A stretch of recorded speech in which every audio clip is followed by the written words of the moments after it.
Walk us through what you want these individual channels, these brands to kind of to look like going forward, and how that's going to change under Versant compared to if they would have stayed under NBC Universal. Because people know what these brands look like now, and they know that the reason why this company was spun off was because the cable business is in decline. What do you think these brands and these channels are going to look like in 2 or 3 or 4 or 5 years? Yeah. As a baseline, these businesses, as you say, these businesses spin off a lot of cash, a lot of money. They're very profitable, but they are, our head's not in the sand about the direction. So what's been going on over the last 4 or 5 years at NBCU is we've been harvesting that cash and investing it in other things that were priorities at the company. And, things like theme parks and Peacock and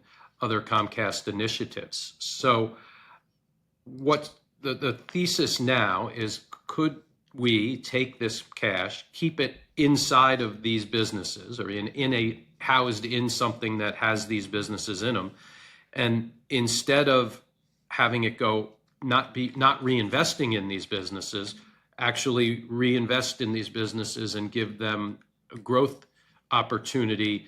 Not necessarily that all of a sudden we're going to stem the tide of what's happening with linear TV, but how do we serve those audiences with other forms of either media or other lines of business?